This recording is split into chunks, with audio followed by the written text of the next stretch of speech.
কর্মসূত্রে বা লেখাপড়ার জন্য অনেক ছেলেমেয়েকেই পরিবার থেকে দূরে একা থাকতে হয়। সেক্ষেত্রে তাদের চটজলদি কিছু খাবার খেয়ে বা নিয়ে অফিস বা কলেজে বেরোতে হয়, অথবা ফিরে এসে রান্না করতে হয়। আজকের রেসিপিটা তাদের জন্যেই। কোনো রকম ম্যারিনেশন ছাড়াই খুব সহজে তৈরি হয়ে যাওয়া চিকেন কষা। চলুন দেখে নেওয়া যাক। আমি এখানে 1 কেজি চিকেন ব্যবহার করেছি। মাংসটা পরিষ্কার করে ধুয়ে একটা পাত্রে ভালো করে জল ঝরিয়ে নিন।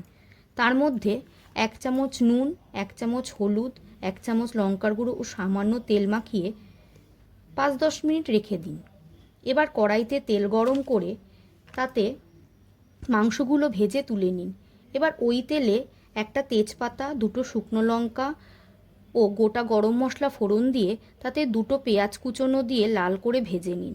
এবার একটা পেঁয়াজ আগে থেকে ঘষে রেখেছিলাম, সেটা দিয়ে আবারও একটু ভেজে আদা রসুন পেস্টটা ও কাঁচা লঙ্কা দিয়ে ভালো করে কষিয়ে তাতে নুন, হলুদ, লঙ্কার গুঁড়ো, জিরের গুঁড়ো, ধনের গুঁড়ো দিয়ে নাড়াচাড়া করে সামান্য জল দিয়ে কষিয়ে মাংসগুলো দিয়ে তেল ছাড়া পর্যন্ত ভালো করে কষিয়ে নিন। এবার পরিমাণ মতন জল দিয়ে ঢাকা দিয়ে দিন। মাংসটা ভালোভাবে সেদ্ধ হয়ে গেলে ওপর দিয়ে আবারও একটু গুঁড়ো গরম মশলা ছড়িয়ে পরিবেশন করলেই তৈরি আজকের রেসিপি। রুটি, পরোটা বা ভাত যে কোনো কিছুর সাথেই ভালো লাগবে। সম্পূর্ণ ঘরোয়া বেসিক উপকরণ দিয়েই আমি রেসিপিগুলো করার চেষ্টা করি। আমার রেসিপিগুলো যদি আপনার ভালো লাগে অবশ্যই একটা কমেন্ট করে জানাবেন।